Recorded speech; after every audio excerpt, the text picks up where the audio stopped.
It took Lyra 5 days to break through the security on the file. She worked in short sessions between her normal classes, careful not to spend too long on the Academy's network at any one time. If she triggered an alert, it would not just be her in trouble. It would be all 4 of them. On the 5th note, she called Tyrell, Kessa, and Norath to her room and shut the door. "I got through," she said. Her skin was flashing between green and purple in quick pulses. "But I read the summary before I called you, and I need you to know that this is not what any of us expected." They gathered around her screen. The file opened into a formal report, dry and technical, written by a Sorvon instructor named Valis, who had overseen the simulation 6 years ago. The report described an experiment. As part of the early effort to bring humans into the Union's military, the Academy had approved a single test. 3 human cadets would join a team of 8 aliens and run a standard combat simulation together. The scenario was a defensive holdout, one of the most common exercises at the Academy. A team had to defend a building against 3 waves of enemy attackers. It was the kind of thing second-year cadets did all the time. Difficult, but nothing special. The 3 humans were Nate Calloway, Priya Sharma, and Danielle Hobbs. Their 8 alien teammates came from 4 different species. 11 total, Norath said, reading ahead. 3 humans, 8 aliens. This should have been completely ordinary. Kessa waved a hand at Lyra. "Keep scrolling." The first wave of the simulation went exactly as expected. Light enemy forces probed the team's defenses. The cadets worked together, covered their positions, communicated well. Everything was normal. Then the second wave hit. The second wave was designed to be hard. Armored enemies, flying drones, heavy fire from multiple directions. This was the part of the exercise where most cadet teams started to struggle. Cadets got scared. They made mistakes. Some froze, some ran. The simulation was built to push them to their limit, and most teams cracked under the pressure. The alien cadets cracked on schedule. The report showed their heart rates jumping, their decision-making getting slower, their communication breaking down. 2 of them froze completely. 1 left her post without orders. All of this was normal. It was exactly what the simulation was designed to cause. But the 3 humans did something different. Tyrell read the medical data 3 times to make sure he understood it. When the second wave began, the humans' heart rates went up at first, just like everyone else. But then, instead of staying high or getting higher, their heart rates came back down to a steady, controlled level. Not relaxed. Something else entirely. Their stress hormones surged and then leveled off into a flat line, a state the report called a combat-adapted stress response. Every other species in the galaxy experienced stress as a spike followed by a crash. Their bodies would flood with chemicals. They would perform well for a short time, and then their systems would burn out, and performance would drop. Humans did not do this. Human bodies shifted into a gear that other species did not have. They could stay in a high-performance state for long periods without crashing. And then, things got strange. Nate Calloway took control of the team without anyone putting him in charge. He did not shout or give long orders. He just started telling people where to go and what to do, in short, clear sentences. Danielle Hobbs moved to help the 2 cadets who had frozen, not by dragging them to safety, but by standing between them and the enemy fire, and telling them exactly where to aim. Priya Sharma turned off her targeting computer, the system built into every cadet's helmet to help them aim, and started tracking the enemy with her own eyes and ears. "She turned off her targeting system during a battle?" Norath said. His tail had gone completely rigid. "She was more accurate without it," Lyra said quietly. "Look." Sharma's accuracy without the computer was 94%. With the computer, cadets at her level averaged 81%. She was better without help than other cadets were with it. The second wave was beaten in 7 minutes. Most teams took 14 minutes and lost a third of their people. This team lost nobody. Then the third wave came. The third wave was not supposed to be survivable. It was an overwhelming force meant to teach cadets how to retreat in good order. No team in the history of the Academy had ever held through the third wave of this scenario. The point was to lose well, not to win. The humans did not retreat. Calloway turned the fallback positions into traps, luring enemies into tight spaces where they could be destroyed. Hobbs built explosive devices out of loose equipment lying around the simulation, something the rules allowed, but nobody had ever tried. Sharma started calling out enemy positions before the enemies got there, predicting their movements based on patterns she had seen in the first two waves. And the alien cadets, who should have been exhausted and scared by this point, were performing better than they ever had in their lives. The Palachi cadet who had frozen earlier was now holding an entire hallway by himself. A Tasani engineer on the team was rerouting power systems to create areas the enemy could not pass through. They were all performing far beyond what their training and their species were supposed to allow. The third wave broke. The simulation ran out of enemies. The instructors had to shut it down manually because it had nothing left to throw at them. The room was silent for a long time after they finished reading. "That is why we are banned," Tyrell said. "You need to read the last part," Lyra said. Her skin was a solid deep red. The final section of the report was the most heavily protected part of the file. It contained the brain scan data from the 3 human cadets during the simulation. What the researchers found was something they clearly did not want to put into words. During the battle, the 3 humans had started thinking alike. Their brain patterns, their reaction speeds, their stress cycles had all lined up. Not because they were talking to each other, not because of any technology. They had simply fallen into the same rhythm, making decisions as if they were one mind, spread across 3 bodies. The report called it combat state synchronization. But that was not the part that scared the researchers. The scary part was that it spread. The alien cadets on the team reported afterward that they had felt something during the battle. A pull, a rhythm, a sense of knowing where to go and what to do without understanding how they knew. 2 of them said it was the best they had ever performed. 3 of them said it was the most terrifying experience of their lives. The humans were not just fighting well. They were pulling everyone around them into their rhythm, making their allies faster, smarter, and more effective through some process that nobody could explain. The instructor who wrote the report put his conclusion in a single line. Human participation in combat simulations should be stopped immediately until the synchronization effect can be studied and understood. Kessa spoke first after the file ended. Her voice was very quiet.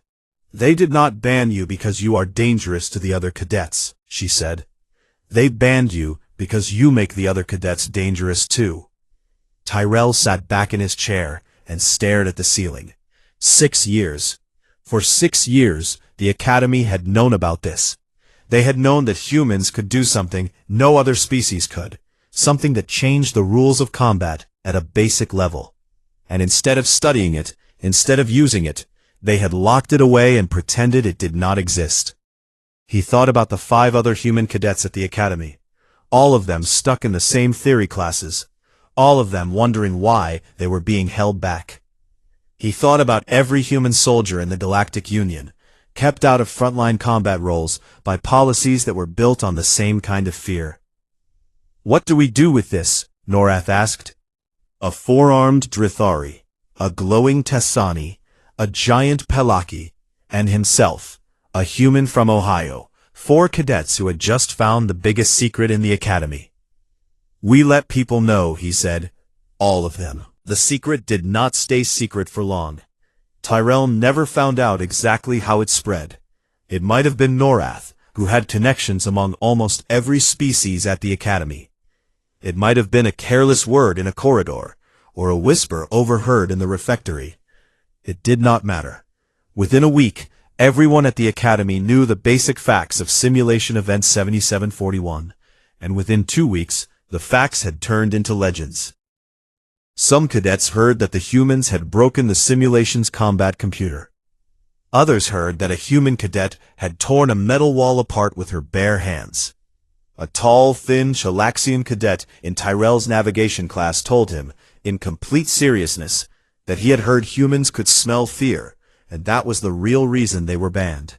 "I cannot smell fear," Tyrell said. The Chalaxian did not look like he believed him. The cadet population split into two camps. Some were fascinated by the humans and started treating Tyrell and the other 5 human students with a new kind of respect. Others were angry. The combat simulation rankings were the most important measure of success at the Academy. Every award, every promotion, every career path ran through those rankings. If an entire species had been kept out of the simulations, and that species might have been the best of all, then every ranking ever recorded was incomplete. Every top score was questioned. Every champion had an invisible competitor who had never been allowed to play. The angriest of them all was Sorek. Sorek was a Kelvari, a species built for war. They came from a planet with gravity nearly twice Earth's standard, which made them broad, dense, and incredibly strong. Their nervous systems processed tactical information with the speed and precision of a machine. For 300 years, the Kelvari had been the best fighters at the Academy. They held more top rankings than any other species. They were proud of this, and they had earned the right to be. Sorek was the best of the best. He had held the #1 combat ranking for 3 straight cycles. He was disciplined, intelligent, and utterly certain of his place in the order of things. He found Tyrell in the training hall one evening. "I have heard the stories," Sorek said. His voice was flat and steady in the Kelvari way. No emotion, just facts. "One simulation trial, 3 humans, 6 years ago. The data is interesting if it is real, but one test does not prove anything.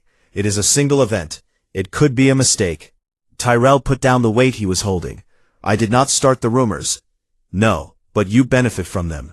Right now every cadet in this academy looks at you and wonders if the reason you do not compete is because you cannot be beaten. That is a very comfortable reputation to have when nobody has ever tested it." Tyrell said nothing. "So I want to test it," Sorek said. "I am going to ask Commander Drenith for a formal simulation. My team against yours. Full combat scenario, no restrictions." Drenith will say no. Drenith has already received my request, along with a petition signed by 46 cadets from 11 species. All of them want the same thing. The Academy can lock away one old file. It cannot ignore the entire student body. Tyrell looked at Sorek carefully. There was no hatred in the Kelvari's face, no anger, just the focused look of someone who needed to know where he stood. Tyrell understood that feeling well. "If they approve it," Tyrell said, "I will be there." "I know you will," Sorek said, and walked away. Drenith denied the request that same day.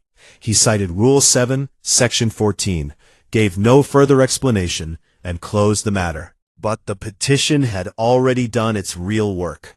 The cadets had been smart about the wording. They had not framed it as a fight. They had framed it as a question of fairness.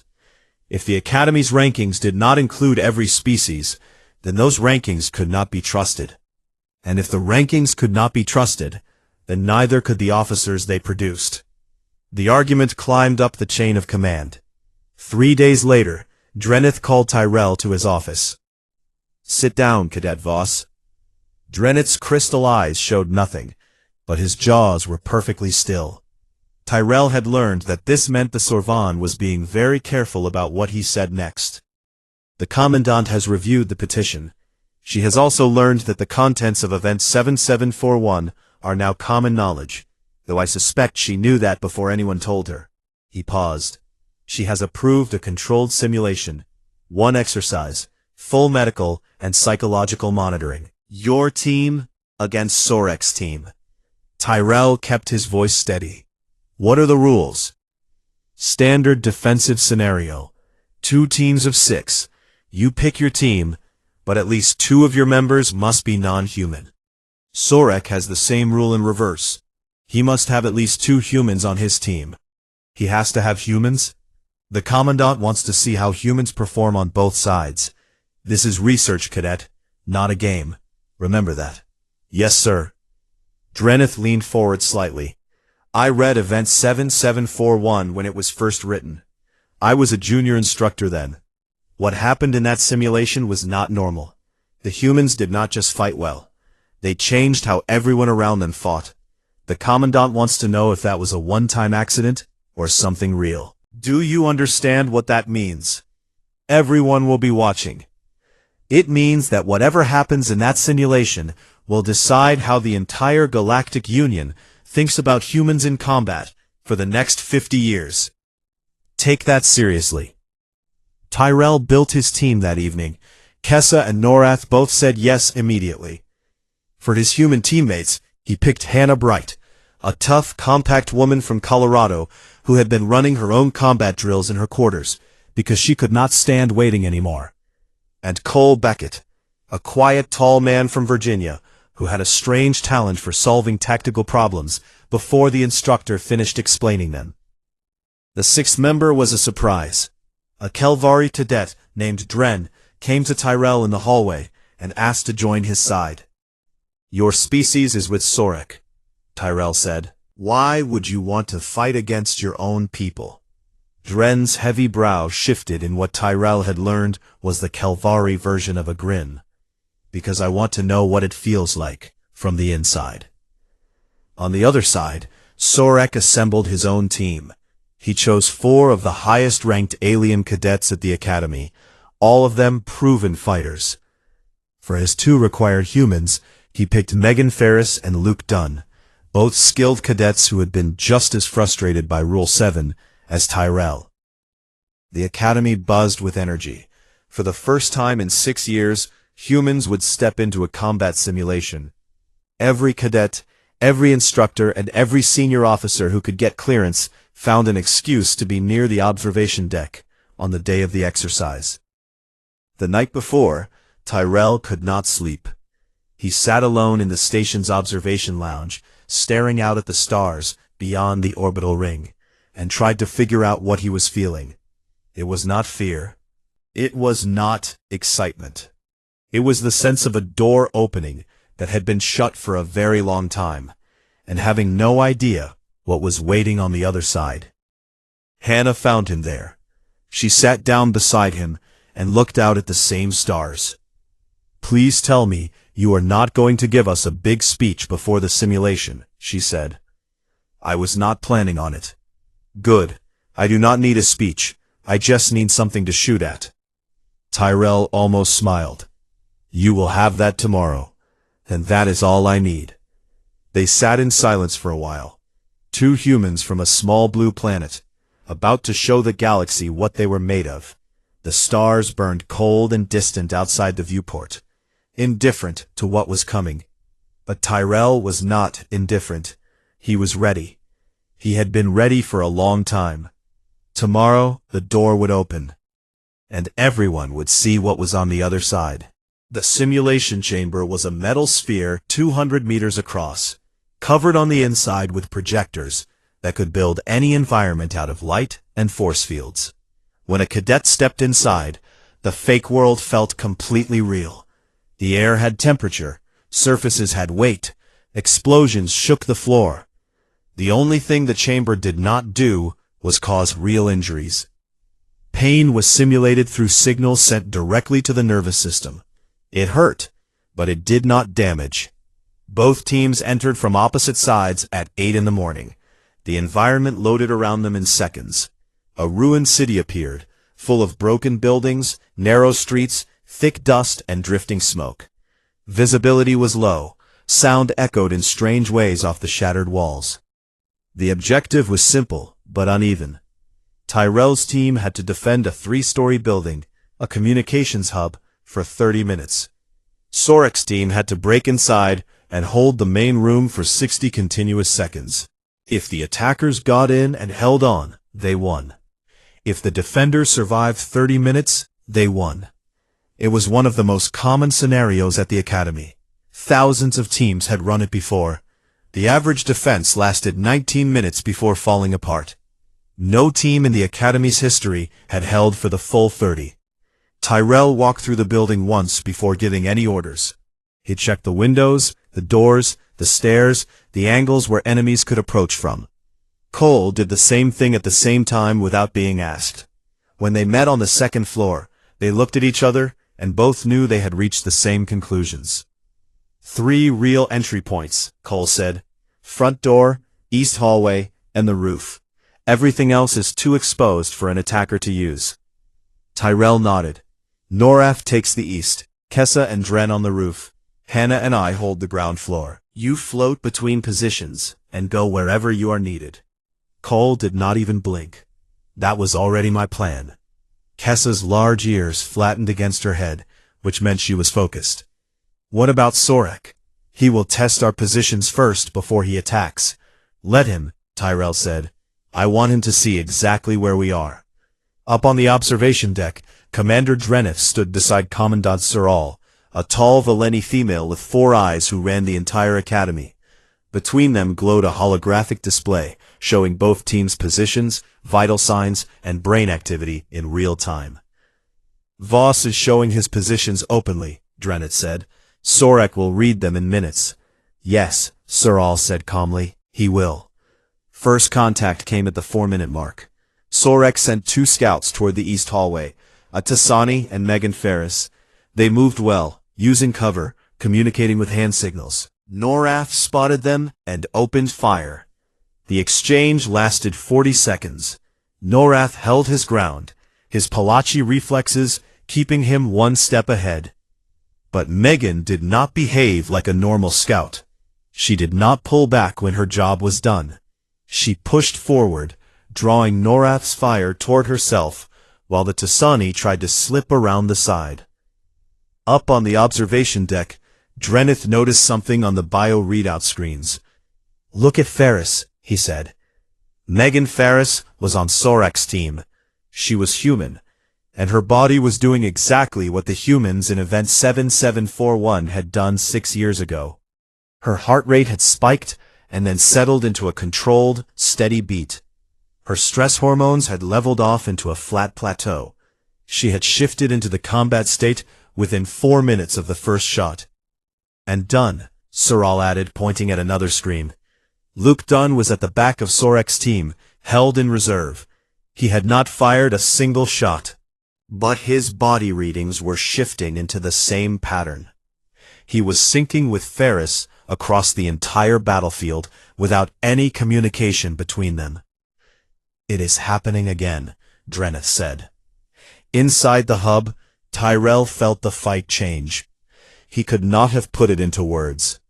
It was like listening to music and hearing the key shift. The battle went from being a series of separate moments to being one continuous flow. He knew where Sorek's people were probing. He did not know because of his equipment or because he could see them. He knew because the rhythm of the gunfire told him. Hannah was crouched beside him at the main entrance. She had jammed a piece of rubble against a broken door to create a narrow gap she could shoot through. Her breathing was slow and even. They are going to hit the roof and the front at the same time, she said. I know, Tyrell said. How do you know? Same way you do. At the 11-minute mark, Sorek launched his real attack. 3 directions at once. The front door, the east hallway, and the roof. It was perfectly timed, perfectly executed, and followed Kelvari military doctrine to the letter. 300 years of tradition said it should work. It did not work. Tyrell's team moved like water flowing around stones. There was no delay between seeing a threat and responding to it. When the front entrance was hit, Hannah was already aiming through her gap. When the roof team came through, Kessa and Dren had moved to the exact right spots 30 seconds before the breach. When the east push came, Norath fell back to a position that Cole had already reinforced without being told. The alien cadets on Tyrell's team were fighting far beyond their normal abilities. Kessa was reacting 40% faster than her personal best. Norath was hitting targets he would normally miss. Dren, the Kelvari who had joined to see what it felt like from the inside, was moving with a smooth, flowing style that his own species training did not teach. On the observation deck, Cyril watched the data in silence. Then she spoke. The effect goes both ways. The humans on Sorek's team are making his squad better too. Look at his Tasani scout. She is predicting movements she should not be able to predict. Dreneth checked. She was right. Both teams were performing at levels the Academy had never recorded, and on each side, the humans were the reason. At 20 minutes, Sorek pulled his team back and regrouped. He had been pushed back twice and taken simulated casualties. Through the open audio channel, the observers heard him talking to his team. "We are not going to beat them with standard tactics," he said. His voice was controlled, but something in it had changed. Not frustration, recognition. They are reading us before we move. We need to stop being predictable. He looked at Megan Ferris. "You feel it too. I saw it in how you moved at the east hallway. Tell me how to fight it." Megan was quiet for a moment. Then she said, "You cannot fight it. You have to join it. Stop thinking about what comes next. Stop making plans. Just be inside the fight. React to what is real, not what you expect." Sorek stared at her. Then he turned to his team. "You heard her. Forget the assault plan. We move together. Follow the moment." The final push started at the 24-minute mark, and it was like nothing the Academy had ever seen. Sorek's team stopped fighting like soldiers following a plan. They started fighting like a storm. Megan and Luke were at the center, and the aliens around them had caught their rhythm.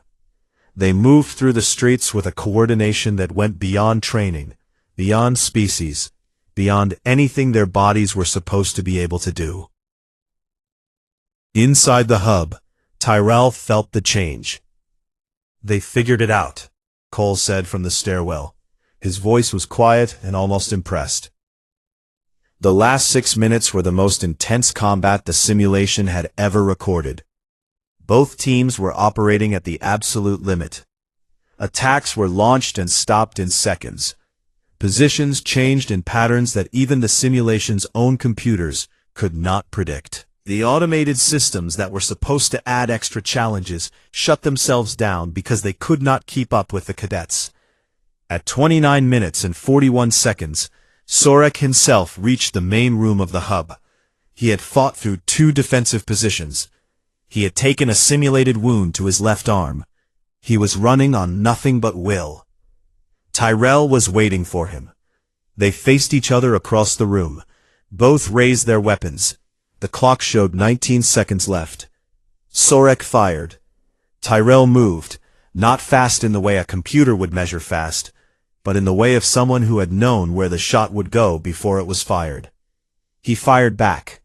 Sorek dodged in the same impossible way. The clock hit 0. The simulation ended. The hub was not breached. Tyrell's team had held for the full 30 minutes. In the silence that followed, Sorek lowered his weapon. He looked at Tyrell, and the expression on his face was one that other Kelvari on the observation deck had never seen on one of their own. It was respect. The aftermath was not what Tyrell expected. He had expected arguments. He thought the Academy's leaders would debate the results, pick them apart, find reasons to explain them away. Instead, Commandant Cyril called a formal review within 1 day and released every piece of data from the simulation to every instructor and senior cadet at the Academy. Nothing was hidden, nothing was softened. The numbers told a story that no one could argue with. Both teams had broken every performance record the Academy had ever kept. Tyrell's team had achieved a perfect 30-minute defense, the first in the history of the scenario. But the finding that mattered more came from Sorek's side. His team, with 2 humans among them, had mounted an attack that would have crushed any team ever recorded in the Academy's database. The only reason they lost was because they were fighting another team that also had humans on it. The medical data confirmed what Event 7741 had shown 6 years earlier. Human combat synchronization was not an accident. It was real. It was repeatable. When humans entered a state of sustained combat stress, their bodies did something that no other species could do. They stabilized. And that stability spread outward to every ally near them. The Academy's chief medical officer, a Valeni named Specialist Oron, presented her findings to the full faculty. Every species in the Galactic Union has a stress response designed for survival, she said. In most species, this response works like a burst of energy.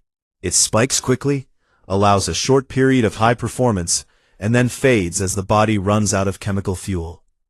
Performance peaks early and then drops. Humans are different. Their stress response does not fade. It levels off. Their bodies can maintain a combat-ready state for hours without the mental and physical decline that every other known species experiences. She let those words hang in the room for a moment. But the truly important discovery is not what happens inside the human body. It is what happens to the bodies around them. Under combat stress, humans become remarkably consistent. Their breathing steadies. Their movements become rhythmic and predictable. Their micro-expressions, the tiny shifts in their face and posture, settle into patterns. This consistency acts as a signal that other species pick up without knowing it. It calms their nervous systems. It slows their own stress decay. In simple terms, being near a human in a fight makes you a better fighter, no matter what species you are. Drenith asked the obvious question. Can it be controlled? We do not know yet, Oron answered. The humans we observed did not seem to be aware they were doing it. It appears to be automatic, built into their biology. Whether it can be trained or aimed is something we will have to study. The faculty voted that same afternoon. Rule 7, Section 14, was officially removed. Starting immediately, human cadets would have full access to all combat simulations, with ongoing monitoring to keep studying the synchronization effect. Commandant Saral made the announcement herself during the evening assembly, standing at the front of the hall in the calm, steady way that made her one of the most respected officers in the entire Union fleet. We cannot do that by keeping any species out of full training because of what they might be capable of. She looked directly at Tyrell, who sat in the third row between Hannah and Cole. Starting today, all human cadets will take part in combat simulations on equal terms with every other species. In addition, the Academy will create a new research division to study how different species work together in combat, with the goal of building new tactics that use the strengths of every species in the Union. The hall was quiet. Then Sorek, sitting across the aisle with his team, stood up. The Kelvari were not a species that showed emotion easily, but Sorek turned to face Tyrell and gave one slow, deliberate nod. Then he began to clap. It was a strange sound from Kelvari hands, heavy and deep, like two rocks hitting together. But it carried, and within seconds, the rest of the assembly joined. Drithari, Palachi, Tassani, Kelvari, human, 40 species in a room built for training warriors, all applauding something that none of them fully understood, but all of them had felt. After the assembly, Kessa found Tyrell in the corridor outside. Her silver-blue fur was slightly raised, which happened when she was trying not to show strong feelings. So, she said, now you get to play with the rest of us. It looks that way. Are you ready? Tyrell thought about the simulation. He thought about the moment near the end, when both teams had found the rhythm, when everyone on both sides was moving at a level no one had seen before. He thought about what it meant that humans did not just fight well themselves, but made everyone around them fight well too. It was something that had been built into his species over 100,000 years of surviving together, written so deeply into human biology that no one had even noticed it until alien scientists pointed their instruments at it. I am not sure, he said honestly, but I think that is the point. The point of what? of everything this academy is supposed to be. We do not train because we know what is coming. We train so that when everything falls apart, we can hold it together anyway. Kessa thought about this. Then she punched him in the shoulder with two of her forearms, which was the Druthari way of showing deep friendship. You humans are very strange, she said. Yes, Tyrell said. We know. In the weeks that followed, the academy changed. Not all at once, not in any dramatic overnight way, but in the quiet, steady way that real change always happens. Human cadets entered the combat rankings. They did well, but they did not dominate. On their own, humans were good soldiers, strong in endurance and flexibility, but not physically stronger than the Kelvari, not faster than the Tessani, not more precise than the Palachi. The difference was in the teams. Every team with a human member performed better than expected. Every single one. The effect grew stronger the longer a team trained together. The Academy's researchers began mapping it, measuring how human presence changed group performance across different species, different scenarios, and different levels of stress. Sorek was one of the first alien cadets to formally request a permanent human teammate. He chose Megan Ferris, the woman who had told him to stop planning and start feeling. She makes me a better officer, he told Drenith when asked.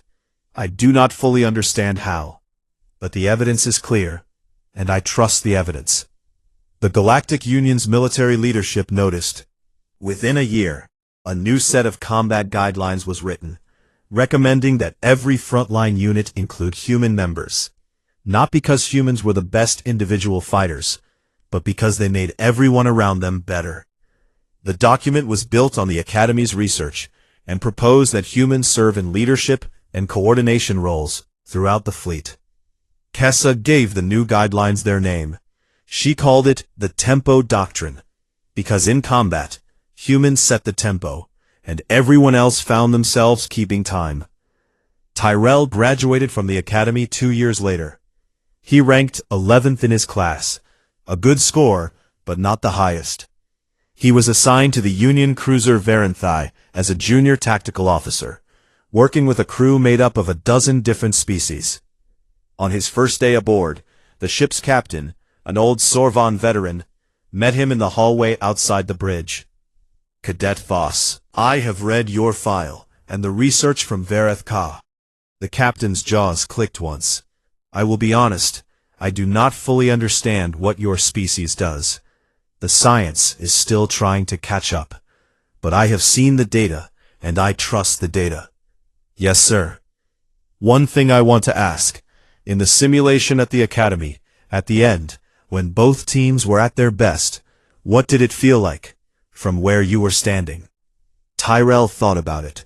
He thought about the last 6 minutes of the fight, when everything had been happening at once, when both sides were moving beyond anything the Academy had ever recorded.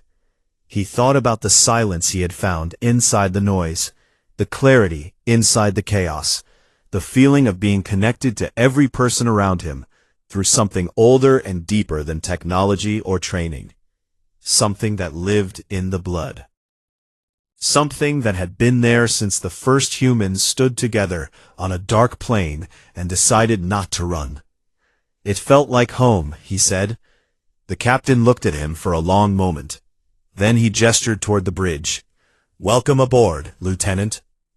Tyrell walked through the door. The bridge crew turned to look at him. A dozen species, a dozen different bodies, different senses, different ways of understanding the universe. He did not know their names yet. He did not know what they could do or what they feared. But he would learn. And when the time came, when the pressure built and the plans failed, and the only thing left was the will to hold together, they would find the rhythm. Not because he forced it, but because that was what humans did. They held the line, and everyone around them held it too. It was not magic. It was not some supernatural gift. It was just the stubborn, beautiful result of a species that had spent 100,000 years learning how to survive together, and had gotten so good at it that the skill had written itself into their bones. The stars stretched out beyond the viewport, vast and quiet and full of things worth protecting. Tyrell Voss took his place at his station and got to work. The Galactic Union Military Academy sat on an orbital station called Vereth Ka, spinning slowly above a gas giant at the edge of known space. For more than 300 years, it had trained the best soldiers from over 40 alien species. Cadets came from every corner of the galaxy to learn war inside its simulation chambers. Massive rooms that could create entire battlefields out of light and energy. The simulations felt real. The heat, the noise, the fear. Everything except the wounds. Those were only in the mind. Tyrell Voss was 22 years old, born in a small town in Ohio, and he was not supposed to be sitting in the back row of a tactics lecture feeling useless. He was one of 6 human exchange students allowed at the academy under a new agreement between Earth and the Galactic Union. Humans had only joined the Union 18 years ago, and most alien species still did not know what to make of them. They were small compared to some species, soft compared to others, and their planet was considered a backwater by galactic standards. But Tyrell had not come to Vereth Ka to sit in classrooms. The problem was Rule 7, Section 14. It was printed clearly in the Academy Handbook, right between the rules about weapon storage and the dress code for formal events. It said that human cadets were not allowed to take part in full combat simulations. No reason was given. The rule just existed, like a locked door with no sign on it. Tyrell had asked about it on his first day. Commander Drenith, the tall insect-like Sorvon who ran the tactical training division, had clicked his sharp jaws together and said the rule was there for safety and administrative reasons. That was all.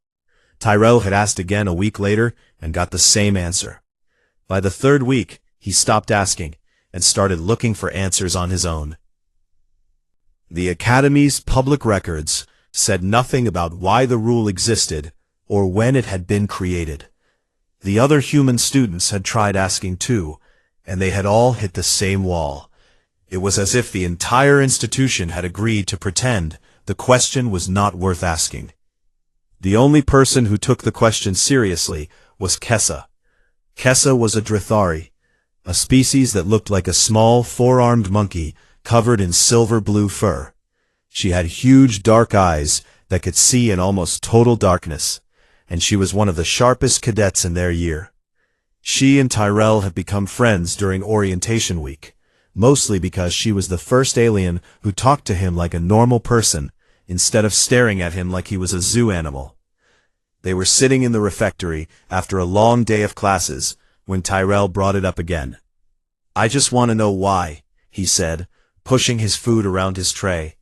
"Every other cadet gets to run the sims. I am stuck doing theory work and basic puzzles while everyone else gets real training." Kessa tilted her head and looked at him with 2 of her 4 eyes. "Have you tried pulling the original policy file? It is classified, above our clearance level. What about the old simulation logs? The Academy keeps records of every session. If humans were ever in the Sims even once, there would be a log somewhere." Tyrell looked at her. "You want me to dig through restricted archives?" Kessa blinked all 4 of her eyes, one at a time, which was the Drithari way of saying she was not going to answer that directly. "I am saying that when nobody will explain a rule, the explanation is usually more interesting than the rule." That night, they brought in 2 more cadets. The first was Norath, a Palaki. His species were big, slow-moving reptilians with perfect memory. Norath could read a page once and repeat it back word for word 10 years later. He was also surprisingly willing to bend the rules for someone who came from a culture built on following them.